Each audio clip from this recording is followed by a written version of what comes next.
이사야 28장에서 33장입니다. 공의와 정의의 길로. 한 가지 분명한 것은 사랑과 삶의 가치는 얼만큼 공의와 정의를 살았느냐에 달려 있습니다. 아무리 소유가 많아도, 아무리 지위가 높고 인기가 있고 어떤도 그 삶에 공의와 정의가 없다면 그것은 아무런 가치가 없는 것입니다. 생명이 낭비된 것입니다. 하나님의 정의와 공의를 기다린다는 말은 하나님의 심판을 기다리는 거죠. 하나님이 심판하시면 모든 거짓과 불의가 소멸되고 하나님의 정의와 공의가 완성되시는 것이니까요. 그러니까 다른 말로 하면 하나님의 나라를, 하나님의 통치를 기다리는 것이에요. 이것을 주님의 말로 바꾸면 주님의 기도를 드리는 것입니다. 예. 아버지의 나라가 임하옵소서. 이 사람은 세상에 속할 수 없는 사람이에요. 세상에 속할 수 없다는 말은 이 세상과 관계없이 산다 그런 말이 아니에요. 이 세상을 사는데 이 세상의 현상의 거짓을 넘어서 본질을 사는 것이죠.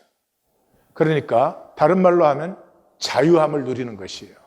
세상이 이래야 된다, 저래야 된다, 이래야 성공이다, 저래야 성공이다. 아무리 그래도 이 사람은 자기의 성공이, 자기의 기쁨이, 자기의 행복이 분명하기 때문에 그것을 살아나가지 이 사람의 누구도 이 사람의 생명에 대해서 이렇게 저렇게 할 수 없습니다. 종교인들은 이 세상을 살기 위한 신심이 있죠, 신심. 예. 우리 조상들 그 성황당에 우물가에 가서 싹싹 빌던 신심. 신심대로 되면 얼마나 좋겠어요. 안 됩니다. 근데 교회를 평생을 다니는데 신심으로 다니는 사람이 있어요. 그냥 위시, 해 주시옵소서, 해 주시옵소서. 어떨 때는 하나님도 해 주시고 싶으시겠다는 생각도 들어요. 얼마나 안타까운지. 그러나 그렇게 되지 않아요. 왜냐하면 종교는 세상이 세상을 위해 만든 것이에요. 하나님은 종교 만드신 적이 없어요.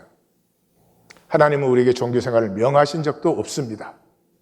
그러므로 종교인은 주님을 만날 때 내가 너희를 도무지 알지 못하노라 나를 떠나가라 그 말씀을 반드시 만나게 됩니다.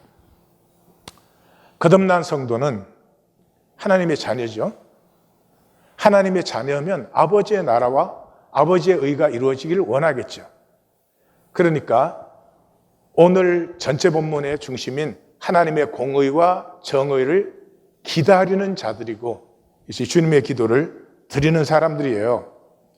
그래서 30장 18절에서는 여호와께서 기다리시나니 이는 너희에게 은혜를 베풀려 하시며 일어나시니리 이는 너희에게 긍휼히 여기려 하심이라. 그러니까 여호와께서 기다리는 게 뭐예요? 여호와의 심판을 기다리고 계세요. 여호와께서 심판하셔야 여호와의 모든 뜻이 이루어져요. 그러니까 일어나신다는 말은 심판하신다. 심판 보좌에 들어가신다는 말이에요. 일어나시는 것은 너희를 긍휼히 여기기 때문에. 왜? 하나님의 자녀들은 하나님의 공의와 정의를 기다리고 있는데 이 세상에는 없어요. 그래서 계속 공고하고 핍박받는 계시록 6장 17절처럼 어느 때까지를 가지고 있어요. 그래서 긍휼히 여기기 위해서 하나님은 심판하시는데 그 하나님은 정의의 하나님이에요. 이 정의의 하나님을 기다리는 자마다 복이 있도다. 이 땅에 살지만 하나님의 정의와 공의를 기다리는 자가 복이 있다. 우리 주님의 말로 하면 주님의 기도를 드리는 자가 복이 있다. 근데 기독교 주님의 기도 하나도 몰라요. 모임 마감할 때 써먹어요. 그 뜻을 모르지 않을까요, 분명히. 이게 성경의 핵심인데 전혀 감이 없죠. 역사적인 정황은 7세기 후반입니다. 이때 이 701년 사건은 이미 농담이 됐어요. 므낫세는 아주 화가 나 죽겠어요, 지금. 그 우리 아버지 왜 그렇게 아수르에 대항을 해가지고 아수르의 이 핍박은 더 심해지고 아수르는 애국까지 정복해서 더 강대해지고 이 분노에 막 이 몸살을 앓는 사람이에요. 아무것도 못 보는 사람이에요. 여기에 이제 7왕이 히스기야 다음에 나타나는데 사실은 두 왕이에요. 므낫세와 요시야예요. 나머지 왕은 뭐 잠깐에다가 뭐 왔다 갔다 하다가 끝나버리는 거고 멸망의 과정이고 두 왕이 나타나는 거예요. 요시야는 므낫세가 이 아수르가 저렇게 왕성하지만 지금 막 사실은 곤두박질 치고 있거든요. 그것도 못 보고 자기 아버지도 못 본 사람인 반면에 비해서 요시야는 하나님의 것을 본 사람이에요. 요시야가 8살 때 왕이 됐습니다. 근데 16살 때 다윗의 하나님을 찾았다 그렇게 되어 있어요. 그러니까 이 아버지를 보니까 한심하기도 하고 우리 아버지는 왜 저럴까 그런 것 같아요. 그래서 할아버지의 하나님을 찾은 것 같아요. 다윗의 그 꿈을 찾은 것 같아요. 그런데 20살이 됐을 때 우상을 제거하기 시작했습니다. 그러니까 뭔가 만났죠. 그리고 26살이 되었을 때, 그러니까 16살 때 다윗의 하나님을 찾았는데 만 10년 되었을 때 성경을 만납니다. 우상을 제거하면서 성전을 청소하고 수리하는데 거기에서 성경책을 발견했어요. 히스기야 때 성경책을 썼거든요, 분명히. 기록에 나오죠. 그런데 므낫세 때 성경책이고 뭐고 다 없어진 거죠. 그런데 성경책을 만났습니다. 26살의 요시야가 그 성경책을 읽고 옷을 찢으며 애통해했다. 그렇게 되어 있습니다. 그러니까 요시야는 할아버지 히스기야 마음을 보았고 할아버지 히스기야 마음을 영향을 준 이사야 선지자의 마음을 보았고 그래서 친애굽은 이 멸망, 그냥 현상적인 멸망이 아니라 본질적인 멸망의 길이다 하는 것을 분명히 보았습니다. 그래서 많은 사람들이 요시야가 왜 그 누고를 막아서 가지고 죽었을까 그러는데 성경 읽어보면 아주 간단해요. 이때 그 쌈틱 1세는 이제 아수르에서 돌아와 가지고 이 아수르의 도움을 입어 가지고 사이스와 멤피스 처음에는 주요 두 도시를 이제 장악하고 그 다음에는 애굽 전역을 통치하게 되었습니다. 그때 여전히 아수르가 가나안 쪽을 장악하고 있을 때니까 아수르의 뭐 도움이나 마찬가지죠. 그렇게 해서 그 페니키아 일부도 점령을 합니다. 그리고 이제 가나안 쪽에 영향력을 막 미치니까 이때 유다의 이 친애굽주의자들은 뭐 방방 지금 뜨고 있는 것입니다. 그러는데 609년에 느고가 출병을 합니다. 이 아수르를 도와서 바벨론을 저지하려고. 근데 요시야가 그걸 막으러 나갔거든요. 그러니까 요시야의 가슴에는 분명합니다. 지금 유대에는 막 친애굽주의자들의 물결이 뭐 엄청납니다. 거기에 애굽을 의뢰하는 자는 반드시 멸망한다. 그러니까 요시야가 애굽을 막을 수 있다고 생각을 했는지는 모르겠어요. 아마 불가능한 것을 알았을 것입니다. 그러나 나가서 전사했습니다. 그러니까 우리로 말하면 유관순 아니면 안중근이에요. 유관순이나 안중근이 일본을 패망시킬 것이라고 생각한 게 아니에요. 민족의 기상이 어디에 있어야 된다 하는 걸 세운 사람들이죠. 그래서 이 유다 역사의 하나님께 마지막 제물이 된 사람이 사실은 요시야 왕이고 요시야 왕이 죽고 나서는 네 왕이 일어나지만 그거는 그냥 멸망하는 어지러운 소란스러운 소리에 불과합니다. 자, 오늘 28장에서 33장까지는 굉장히 표현들이 다양하고 그래서 이 잡기가 힘들어서 전체 도표를 제가 그렸어요. 그래서 타원형을 보시면 밑에는 제가 요약한 것이니까 위에 긴 섹션을 보시면 제일 첫 번째 눈에 띄는 게 말씀이 나와요. 그죠? 이게 두 섹션인데 전반부에서 말씀이 계속 나와요.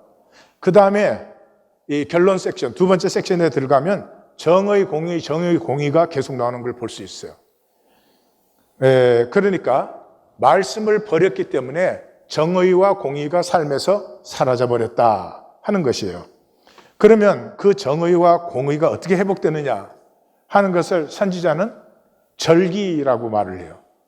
그래서 절기라는 말이 첫 번째 단락에서도 출발되어서 첫 번째 단락 결론에서 나오고 다시 총결론 부분에서 다시 절기가 나옵니다. 자, 그러면 이제 28장 1절에서 19, 첫 단락부터 들어갑니다. 거기는 이제 화 있을진저 에브라임이 두 번 나오는 데입니다. 그러니까 에브라임을 책망해요. 왜? 술 취했고 세 번, 면류관이 세 번 나오고, 이때가 여로보암 2세 때예요. 그러니까 최고의 GDP를 가지고 그냥 막 기름지게 살아가는데 사실은 하나님 눈에는 너무나 상에 토한 것처럼 더러워요. 오늘 한국 좀 그렇게 안 느껴지세요? 돈은 많다고 하는데 한국의 삶을 보시면 깨끗함이 느껴지세요? 뭔가 삶의 정결함이 있고 고요한 가운데서도 생명의 맑은 기운이 흐르고 있는 한국 사람들에게서 그런 걸 느끼세요? 아니면 도대체 어쩌자는 건지 그렇지 않으세요? 왜 그래요? 말씀을 유치하게 여겨요. 말씀을 하늘천 따지 거겨라고 생각을 해요. 야, 요새 무슨 모세의 말씀, 그건 옛날에나 통하는 거지, 이러는 거죠. 그래서 안식과 상쾌함을 잃어버리고 종교 교훈으로, 말씀을 종교 교훈으로 전락시켰어요. 그래서 지도자들은 사망과 언약, 사망은 애굽의 오시리스 신이에요. 소울은 애굽의 지옥 신이에요. 그러니까 맹약을 했어요. 그런데 여호와께서 나는 정의와 공의를 세우는 자다. 이 정의와 공의가 나의 영원한 기초이기 때문에 결코 무너지지 않는다. 너희는 여호와의 기묘하고 광대한 경륜과 지혜를 다 버렸다. 정리하면 말씀 버리고 종교 만들었어요. 그래서 삶은 세상을 의지하고 여호와의 지혜는 그걸 어떻게 사냐 이러죠. 이 북이스라엘은 이미 망했잖아요. 그러니까 망한 표본을 가지고 선지자가 예로 쓰는 거예요. 이스라엘은 북왕국은 노골적으로 말씀을 멸시했어요. 유다는 어떻게? 아리에라 이렇게 다정하게 불러요. 다정하게 부르는 이유가 너무 안타까워서. 왜요? 절기를 몰라, 절기를. 지금 우리로 말하면 예배를 모르는 거예요. 예배를 몰라요.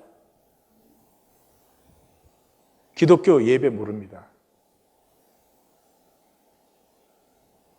예배는 반드시 영혼과 삶을 새롭게 합니다. 근데 그 영혼과 삶이 새로워지는 예배의 차는 이 세상에 정말로 더불어요. 남은 자가 더불어요. 절기는 뭐냐? 너가 낮추어지는 자리다. 겸비해지는 자리예요. 하나님 앞에 나왔잖아요. 겸비해져야 돼요. 그래야 음성이 들리고 겸비해져야 임재가 느껴지는데 내가 다 알고 나는 다 알아서 하고 이미 예배까지 내가 다 컨트롤 해놨잖아요. 어떻게 할 건지 뭐를 드릴 건지 내가 다 결정 딱 해놨잖아요. 어디에 하나님의 스페이스가 있어요? 어디에 임재의 스페이스가 있느냐 이 말이죠. 그때나 지금이나 절기는 내가 낮추어지는 자리인데 내가 낮추어지면 대적이 허상이에요. 소멸돼 버려요. 내가 하나님 앞에 겸비해져 보이시면 내가 문제라고 생각했던 것, 내 삶의 어려움이라고 생각했던 것들이 그냥 허상으로 소멸됩니다. 그래서 이스라엘은 술 취해 있지만은 유다는 이스라엘과 달리는 잠들어 있다는 거예요. 덮개가 씌워져 있다는 거예요. 그래서 말씀을 전혀 몰라요. 그래서 성경이 봉안책이 되었어요. 그러니까 뭐예요? 갖다 붙이기예요. 단어 읽고 멋있는 의미를 갖다 붙이는 거죠, 제사장들이. 입으로는 나를 가까이 해요. 입술로는 나를 공경해요. 근데 마음은 멀어요. 그래서 사람의 종교로 전락시켜놨어요. 근데 그 종교로 만들어가지고 뭐를 해요? 여호와를 속이고 여호와를 무시하고 토기장이를 진흙과 똑같이 여기고 여호와를 부인해요. 비전이가 총명이 없다 이렇게 정리하면 절기를 몰라요. 왜요? 말씀을 모르기 때문에. 그래서 사람의 종교로 만들어서 하나님을 속이는 것이 이것이 유다 종교인들의 종교예요. 핵심 그 중앙 첫 단락의 중심 부분이 17절에서 24절이 여호와의 반전이에요. 반전이 뭐예요? 말씀이 회복되는 거예요. 맹인이 봐요.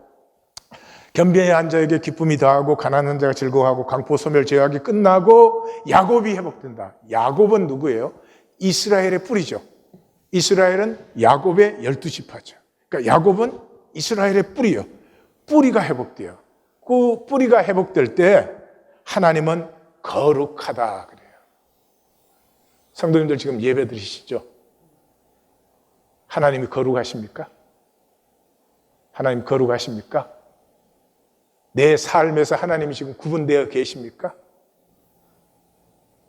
예? 모든 것보다 귀한 하나님, 어느 가치와 비교할 수 없는 하나님, 하나님이 거룩하십니까? 종교에서 하나님이 거룩하기 힘듭니다. 그래서 하나님이 거룩하시기 때문에 이스라엘의 하나님을 경외하게 돼요. 그때 혼미하던 자가 총명하게 되고 원망하던 자가 교훈을 받아요. 저는 종교가 잘 이해가 안 가지만은 종교 생활을 평생 해요. 삶을 전혀 새롭게 못해요. 그런데도 똑같은 종교 생활을 계속해요. 똑같은 주의를 반복해요. 아니 뭐 하나님은 놔두고라도 가만히 있어봐. 내가 매 주일을 이렇게 나와서 이렇게 하나님 앞에서 뭘 한다면은 내 자신과 삶과 내 가정과 딴 건 몰라도 새로워져야 되는 거 아니야? 내가 잘못된 거야? 하나님이 사기를 치신 거야? 그래야 되지 않아요? 근데 종교에는 평생 예배를 다 낭비하고도 질문이 없어요. 왜요? 답을 갖고 있으니까. 답이 뭐죠? 모든 게 돈 문제예요. 하나님 하지만 삶의 모든 것을 돈 문제로 봅니다. 질문할 거리가 없어요. 정리하면 말씀이 회복되면 기쁨과 즐거움이 회복되어요. 그 기쁨과 즐거움은 하나님을 경외하고 총명과 드디어 순종이 회복된 기쁨과 즐거움이에요. 30장 1절에서 26절은 화 있을진저, 왜 계교와 맹약을 나로 인하여 나의 영으로 인하여 맺지 아니하고, 이 고관들은 애굽에 달려가느라고 정신이 없어요. 애굽은 수치와 수욕뿐이고 애굽은 무익하고 안전뱅이 라합인데 말씀을 거부해요. 그래서 하나님이 말씀을 서판에 기록하라. 이 말씀이 이루어질 때 저들이 분명히 증거받도록 기록하라. 그리고 말씀을 없인 여겨요. 구원 못 받으면 뭐 말 타고 도망가면 되지 뭐. 하나님의 구원을 전혀 필요로 느끼지 않아요. 어떻습니까? 성도님은 구원을 필요로 느끼십니까? 혹시 구원이 없을까 봐 안타까워 본 적이 있으십니까? 내 삶을 보고 구원 때문에 상하고 통회하는 심령이 되어보신 적이 있으십니까? 여기에서 이 총 단락에 이렇게 원포인트가 나오죠. 여호와께서, 아까 우리가 읽은 368절, 여호와께서 기다리신, 뭐를 기다려요? 심판의 날을 기다려요. 그 하나님의 뜻이 이루어지니까. 그래서 그를 기다리는 자, 심판을 기다리는 자가 복이 있도다. 이 심판을 기다리는 자를 남은 자라고 합니다. 목자의 인도를 받고 치유와 풍요를 누립니다. 정리를 하면 애굽을 의뢰합니다. 말씀을 거부해서. 그리고 구원을 다 버리는 세상 속에서 남은 자는 기다림을 가지고 있습니다. 이 첫 단락의 마지막 섹션이 30장 27절에서 31장이에요. 여기는 이제 하나님을 인격화시켜서 여호와의 진노, 여호와의 간, 여호와의 입술, 혀, 호흡, 목소리 이렇게 해서 나옵니다. 그러니까 얼마나 이 하나님을 느끼지 못하면 이 백성이 하나님을 의인화시켜서라도 좀 하나님을 느끼게 해주려는 이 선지자의 마음이 느껴지죠. 701년을 얘기하죠. 진노가 불붙듯하고 빽빽한 연기 목까지 창일했어요. 이거 701년이죠. 그런데 거기에 구원이 왔잖아요. 그 구원은 어떤 구원이에요? 절기의 절공 같은 구원이에요. 무엇을 유다가 잘하거나 예루살렘이 똑바로 하거나 그랬던 것이 아니었어요. 그냥 그 목까지 차는 환난 속에서 오직 여호와를 바라봤죠. 누가? 히스기야가. 히스기야는 백성 전체를 대표하는 사람으로서 그렇게 절기의 즐거움이 회복되었을 때 네 가지가 이루어진 거 못 봤느냐? 첫째, 아수르 치시는 것. 두 번째, 애굽으로 내려가는 자들은 화 있다. 그들은 신이 아니지 않느냐? 예? 사자가 사람한테 놀랐느냐? 어미새도 몸 던져서 자기 새끼새는 보호하지 않느냐? 이 심히 거역하던 자들아 내게로 돌아오라. 그리고 우상 숭배를 버리라. 아마 701년 끝났을 때 우상 가지고 있으라고 해도 안 가졌을 것 같아요. 여호와 하나님으로 말미암은 아수르의 패전을, 시온의 여호와로 말미암은 패전을 너희는 보지 않았느냐. 그리고 이제 33장에 들어갑니다. 화 있을진저 학대하고 속이는 자. 자기는 학대 안 받죠, 분명히. 자기는 속임 당하지 않죠. 남을 속이는 거예요. 그러니까 권력 갖고 지도자들이겠죠. 이제는 내가 당하는 차례다. 이 백성들이 여호와여 우리에게 은혜를 베푸소서, 주여 우리가 주를 앙망하오니 우리의 팔이 되시고 우리의 구원이 되소서, 주여 일어나소서. 주여 일어나소서. 그 말은 심판하소서. 그러면 그 심판에서 민족들은 도망가고 나라들은 흩어지고 노략질 당할 것이고 여호와는 지극히 존귀하시니 높은 곳에 서실 것이라. 높은 곳에 서신다는 말은 재판장으로 서신다 그런 말이에요. 그래서 여호와의 심판을 통해서 정의와 공의가 충만케 돼요. 그래서 여호와를 경외함이 내 보배. 여호와를 경외한다는 말은 하나님의 심판을 기다리는 것이죠. 제가 아까 이 하나님을 거룩히 여기십니까? 그랬는데 하나님을 거룩히 여긴다는 말은 하나님의 심판을 기다리는 것입니다. 메르나타, 아멘 주 예수여 어서 오시옵소서. 이것이 가슴에 있는 사람이에요. 하나님 믿으면, 하나님 나라를 바르면 그건 분명히 그 사람의 중심이 될 수밖에 없습니다.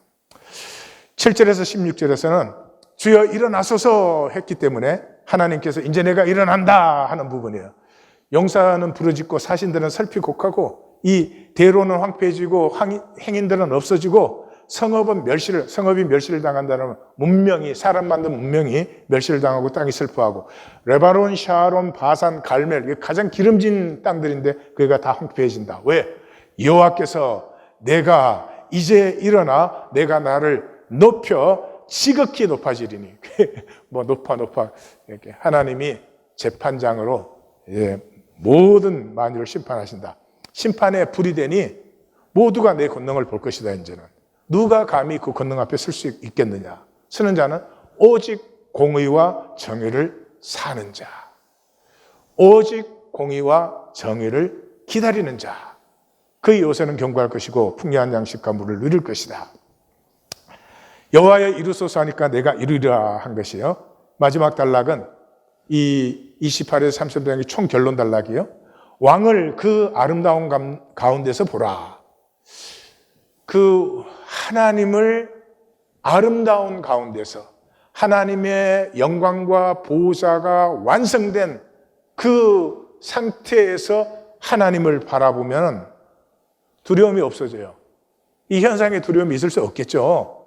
세금 내고 착취하던 감시하던 애들 다 없어지고 강포한 백성 없어지고 아수르가 막 밤낮으로 떠들고 다니던 이상한 공포의 외국어 다 없어진다. 예, 그 여호와를 앙망할 때 그곳에 나타나는 것은 절기의 시온성.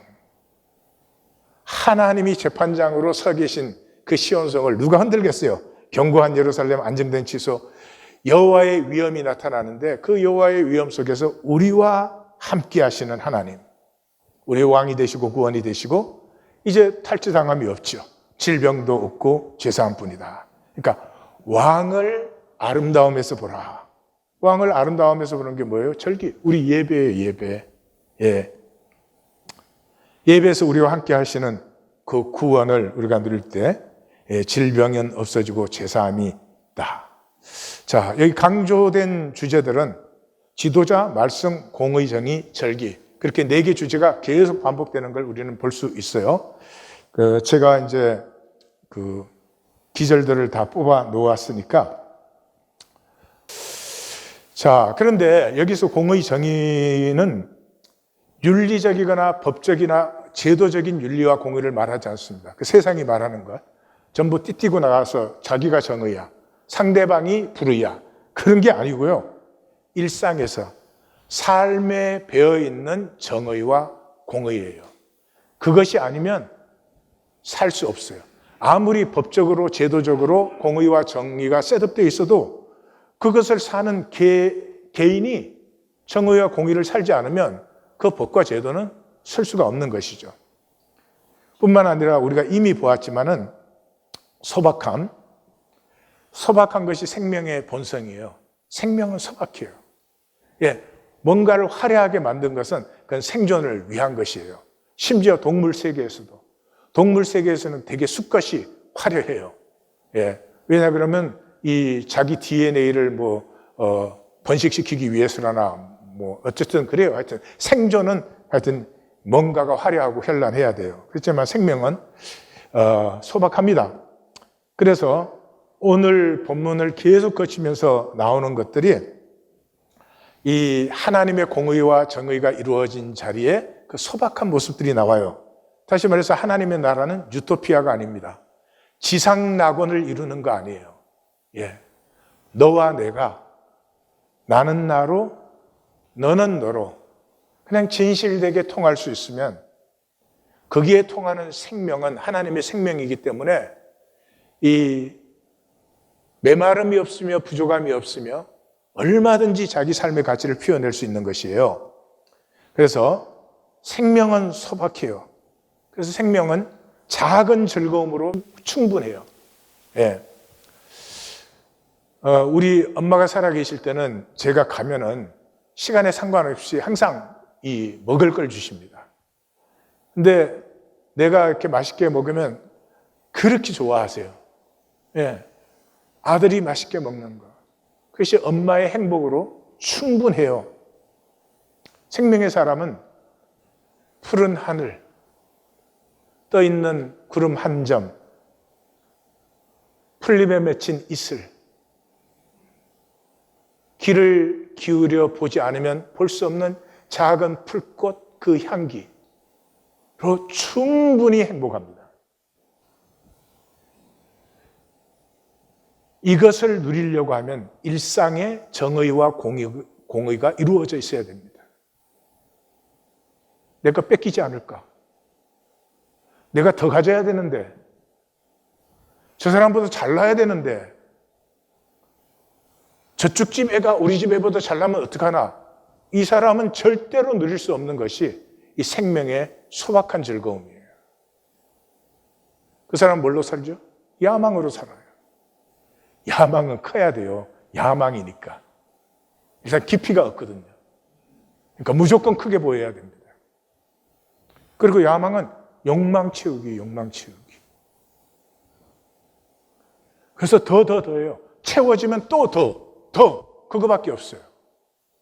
그러니까 즐김이 없어요. 일단 채워지면 즐기고 나서 더가 아니에요. 그냥 계속 더더드니까.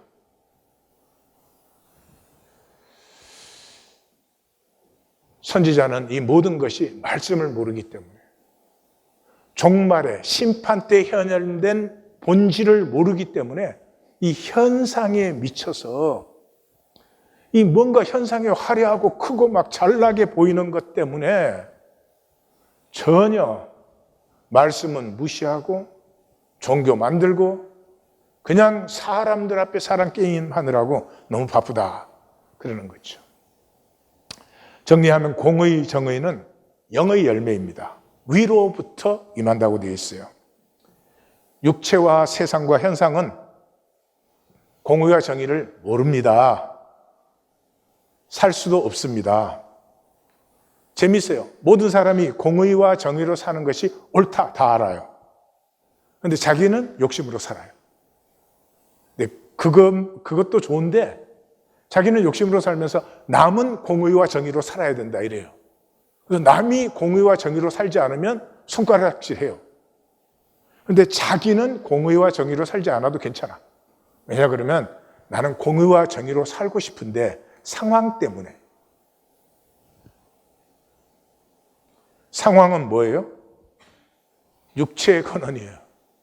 다시 말해서 육체의 세계밖에는 모르기 때문에 내가 공의와 정의를 싫어하거나 살고 싶지 않은 게 아니라 어쩔 수 없다. 나는 다른 사람이 안 사는 건 안 돼. 이런 웃기는 일이 일어나는 거죠.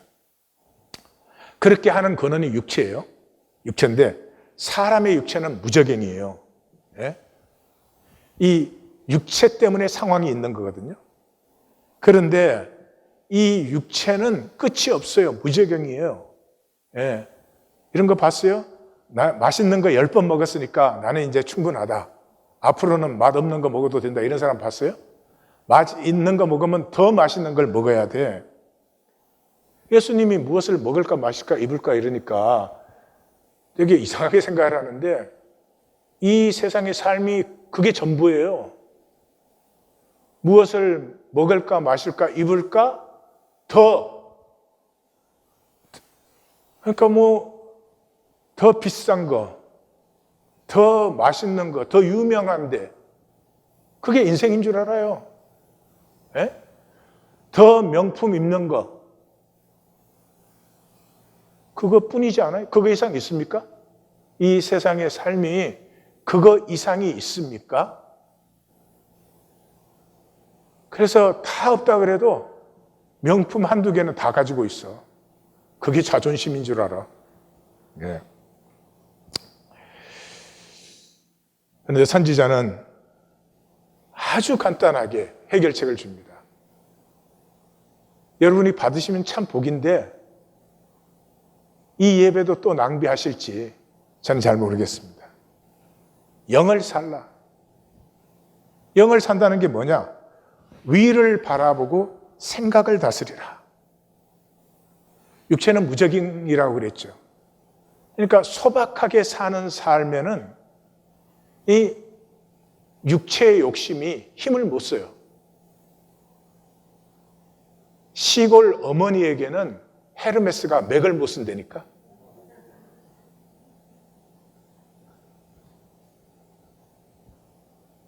생명의 능력이 있는 사람이에요.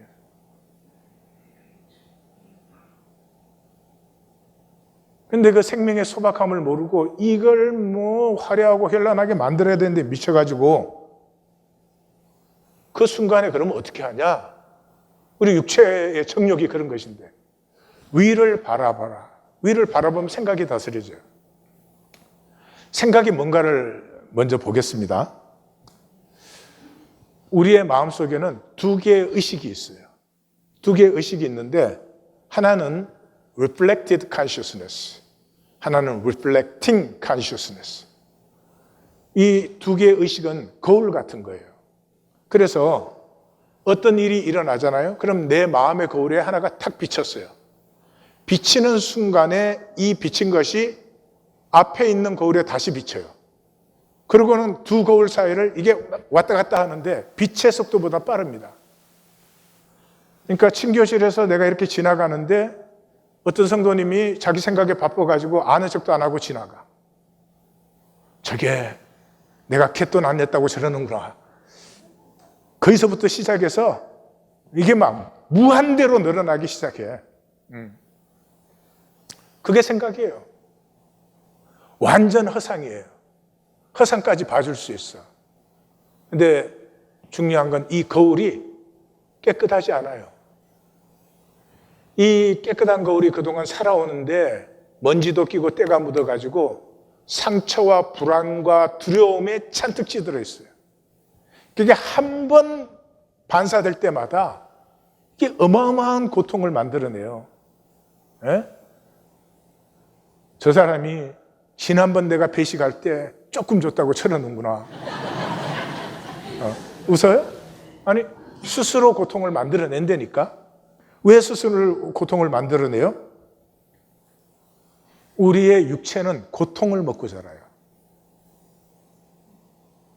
고통을 먹고 자라요. 그래서 고통을 유지하기를 원해요. 말이 이상합니까? 그런 거 경험해 보셨어요? 갑자기 근심 걱정거리가 아무것도 없을 때 불안함. 나 이러면 안 되는데. 나 걱정해야 되는데. 그 순간에 걱정거리가 막 홍수처럼 밀려오는 그런 경험들을 아마 해봤을 거예요.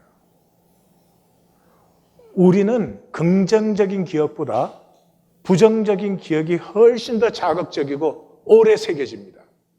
그래서 고통의 기억을 붙들어지고 그 고통을 유지할 때 왠지 안심이 돼요. 대표적인 게 심리학에서 제일 유명한 실험 중에 하나인데요. 알코올 중독 아버지 밑에서 고생하는 딸은 거의 대부분이 알코올 중독자 남편과 결혼을 합니다. 이상하게 안심이 돼요. 건강한 남편은 왠지 불안해요.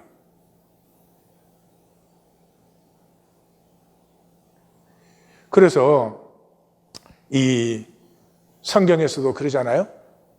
그 가데스 바네아에 도착했거든요. 40일 만에 약속의 땅에 들어가면 되는데 하나님이 약속하셨으니까 들어가면 되는데 들어가려는 순간에 온갖 부정적이고 불안한 기억들이 다 들어오지.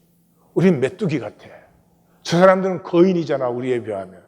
저기는 성읍도 있고 무기도 있는데 막 부정적인 기억이 자극되면서부터 에너지가 발생해요. 그래가지고 네가 우리를 죽이려고 광야에서 죽이려고 막 난리가 나는 거예요. 저는 제 목회에서 잊을 수 없는 기억들이 참 많은데 그 중에 하나가 신학교 졸업하고 첫 전도사로 전임 전도사로 부임한 교회에서 목사님하고 장로님들하고 싸움이 일어났어요. 그래서 서로 이제 다투는데 그런데 그 장로님이 한 분 그때가 뭐 80년대 중반이 이민 일찍 오신 분인데 한 분도 한국에를 나가지를 못했어요. 근데 이분이 목사님의 비리 찾겠다고 한국으로 나가더라고요. 자기 가족하고는 베케이션을 한 번도 안 간 분이 나는 누가 옳은지는 그때 모르겠어요. 근데 난 그게 너무나 이상한 거예요. 근데 차차차차 알게 됐어요. 우리는 얼마나 창조적이고 긍정적인 에너지로 사는 것이 아니라 얼마나 부정적인 에너지로 살아가는가. 심지어 부부 사이에도 당신은 잘 될 수 있어. 나는 당신을 위해서 기도해요. 하나님이 당신을 세우실 거예요. 이런 것보다도 우리 집에 또 실제가 나오면 곤란한데 네. 당신이 잘하는 게 뭐 있어? 항상 그렇지 뭐 이런 거예요. 우리 집에는 없는 현실입니다, 사실은.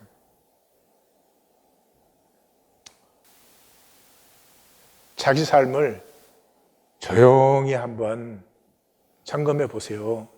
제 얘기 듣지 마시고. 근데 선지자의 해결책은 아주 간단합니다. 하나님을, 그 왕을 아름다운 가운데서 앙망하라, 바라보라. 이상하죠? 그 하나님의 아름다움을 딱 바라보는 순간에 에고의 이 부정적인 충동이 스르르르 힘을 잃어요. 그 속에서 살면 되지 뭐. 그 속에서 내가 선택할 수 있는 긍정적인 것과 건설적인 것이 얼마든지 있는데 그 자리에서 하나님께 기도하는데 뭐.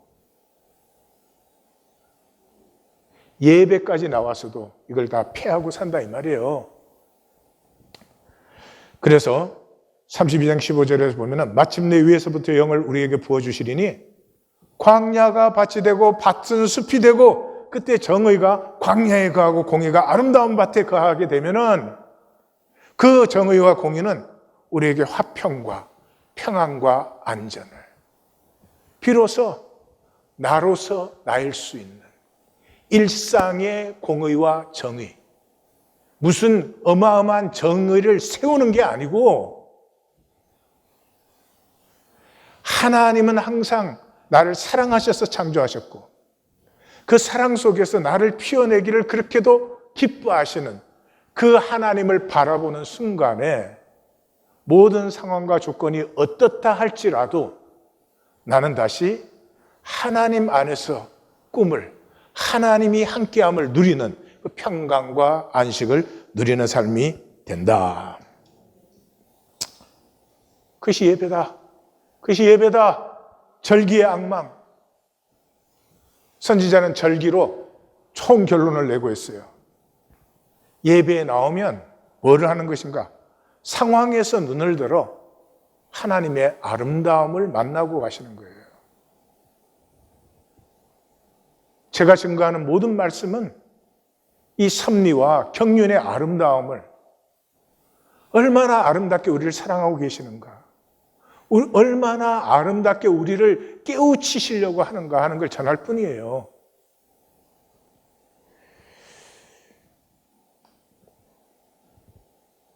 저는 이 기독교라는 종교가 이렇게 전 세계에서 수많은 사람들을 모아가지고 매주 그 예배를 낭비하는 이유를 사람의 의식으로 만들어가지고 여기에서 인간 게임 만들어내고 여기서 뭐 잘난 척하는 사람이 생기고, 도무지 이해가 안 가요. 어떻게 우리가 그런 것에 속을 수가 있을까? 선지자의 말씀을 한번 들어보십시오. 내 눈은 왕을 그의 아름다운 가운데서 보며 광활한 땅을 눈으로 보겠고. 그 이상하죠? 하나님의 아름다움을 바라보는 순간에 좁쌀 같았던 내 가슴이 광대하게 야베스의 복이 열리기 시작하죠. 우리 절기의 시온성을 보라. 하나님을 아버지로, 그게 한 형제 자매로 모인 우리의 절기를 보라. 내 눈에 안정된 처소인 예루살렘을 보리니 그것은 옮겨지지 아니할 장막이라. 그 말뚝이 영영이 뽑히지 아니할 것이요 그 줄이 하나도 끊어지지 아니할 것입니다. 하나님이 임재하시는 자리에 무엇이 불안하고 무엇이 흔들리고 무엇이 무너질 수가 있어요? 여호와는 거기 위엄 중에 우리와 함께 계시리니. 임마누엘, 여기가 나눔이죠. 광야를 걸어가는데 하나님의 임재를 보는 사람들이 있었고 하나님의 임재를 보지 못하는 사람들이 있었어요. 못 본 사람들은 상황만 봤죠. 위를 보지 않았죠. 그래서 광야의 총 결론이 뭐예요? 노뱀 달아놓고 위에 좀 바라봐.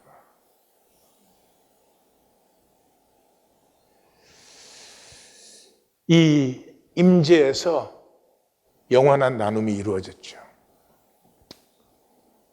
임재는 우리를 한 가족으로 만듭니다.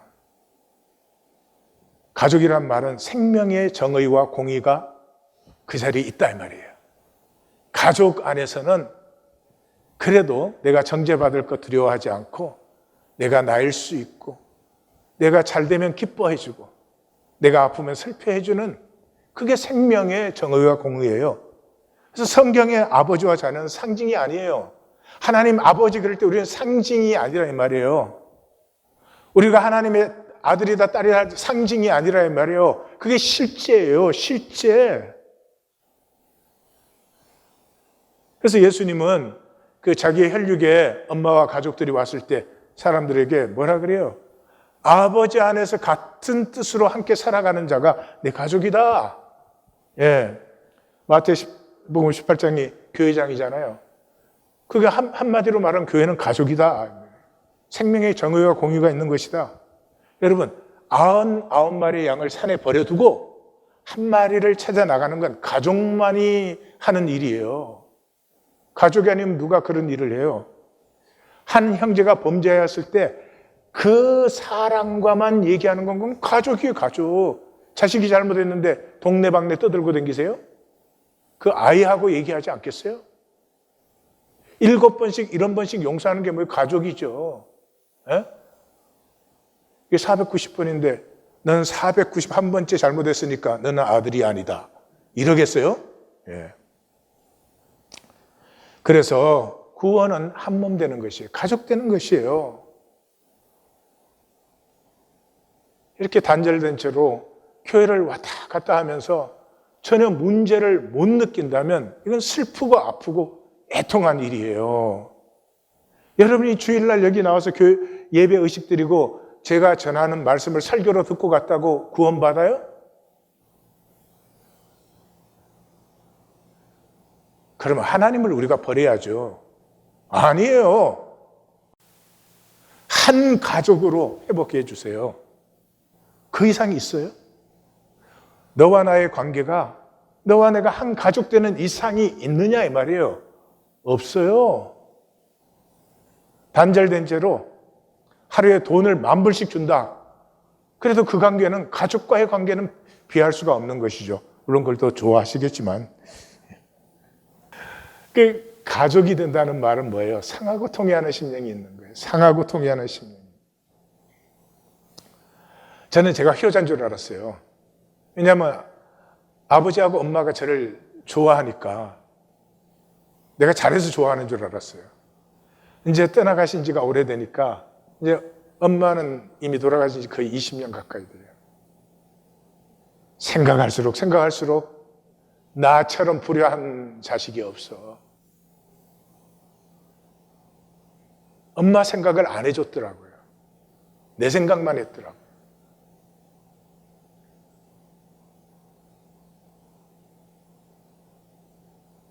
이제는 아버지 생각을 해도 엄마 생각을 해도 가슴이 아파요. 상하고 통해하는 심령이에요. 그게 가족이에요. 교회는 그의 몸이니 만물 안에서 만물을 충만케 하시는 이의 충만이니라. 몸은 하나가 아닐 수 없잖아요. 단절돼서 어떻게 몸이 돼요?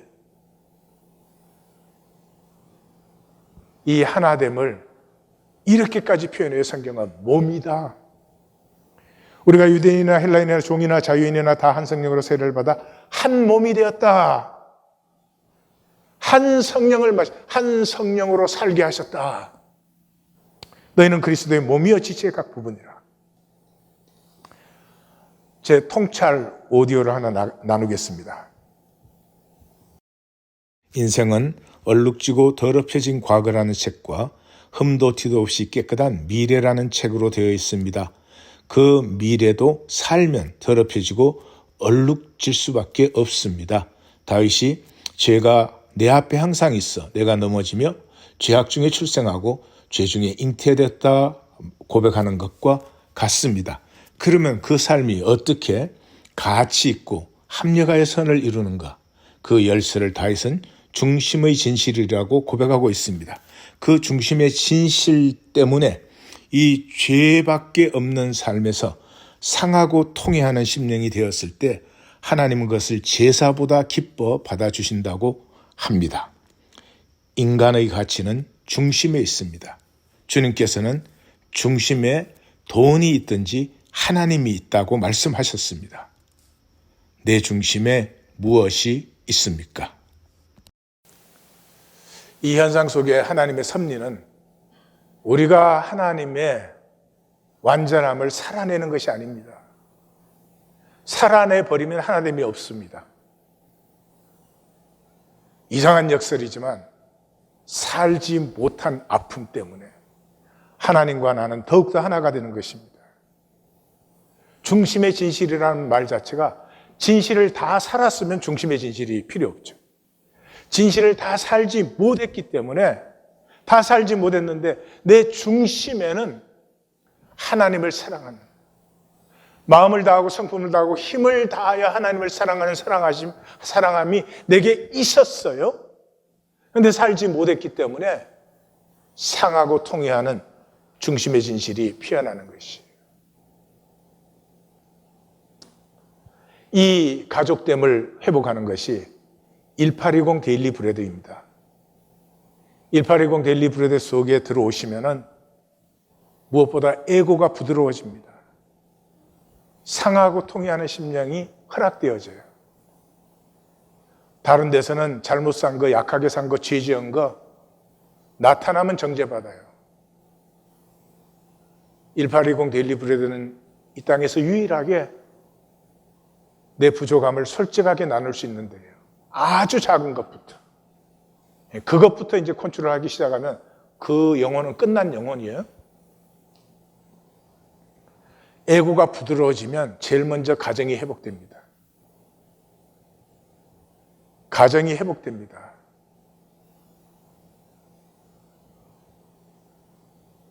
자식 앞에서조차도 자존심을 세워야 되는 부모, 약한 부모입니다.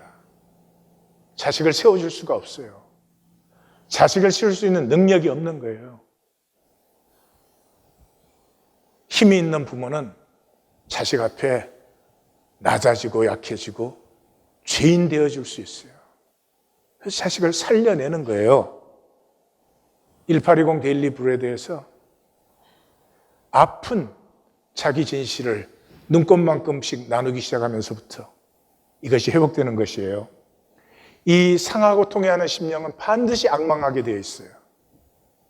반드시 하나님을 바라보게끔 되어 있어요. 그 악망함으로 말씀을 나누고 주마음 기도를 드리고 하나님을 경배와 찬양할 때 그 안에서는 내가 소박할 수 있어요.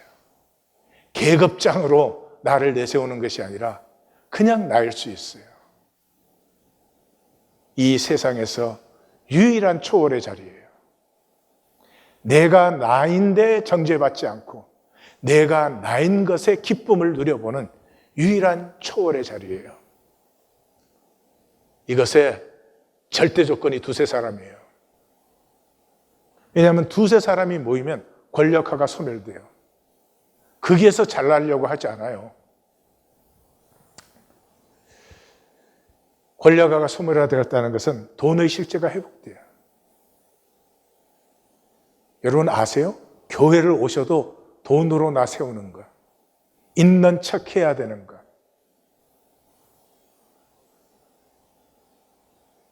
그냥 돈은 내 자신과 삶을 가치 있게 만들기 위해서 쓰는 거예요. 시작은 내가 먹는 것부터겠지. 삶을 가치 있게 만드는 돈이지 돈에 내가 종은 아니죠. 돈의 실제가 회복되어져요. 1820 데일리 브레드 안에서는 네가 돈 많냐 내가 돈 많냐 그런 게 의미를 잃어버려요. 오히려 유치한 것이 되죠. 그 자리에서만 나의 은사와 나의 유일성이 존중되어집니다. 우리 안에 소박한 나 해방되고 싶지 않으세요? 저는 자유를 되찾고 싶어요. 더 많이 되찾고 싶어요. 이번 단락에서 제 가슴에 가장 강하게 부딪힌 말씀은 존귀한 자는 존귀한 일을 계획하나니 그는 항상 존귀한 일에 서리라. 짧은 일생에 그렇게 살면 되지 못할 게 뭐 있습니까? 허상에 쏘가 있기 때문에. 허상에 쏘은 이유는 위를 바라보지 않기 때문에. 위를 바라만 보면 영은 부어지는 것이에요. 바라보는 순간에 현상이 힘을 잃어요. 오순절주의자들이 말하듯이 영을 부어주신다는 건 막 침 튀기고 막 몸부림을 쳐서 그런 거 아니에요. 그렇게 인간 힘이나 능에 달린 게 아니에요. 하나님을 향하는 어린아이 같은 마음에 하나님은 언제나 응답하시는 것이에요.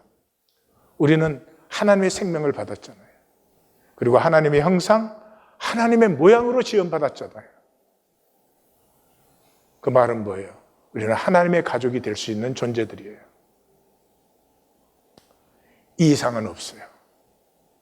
여러분 한평생을 사는데 이 이상은 없어요. 황제가 되었어도 이것과는 비교할 수가 없어요. 하나님의 가족이 되어서 하나님의 아름다움을 누리시기를 우리 주님의 이름으로 축원합니다. 다 같이 기도합니다.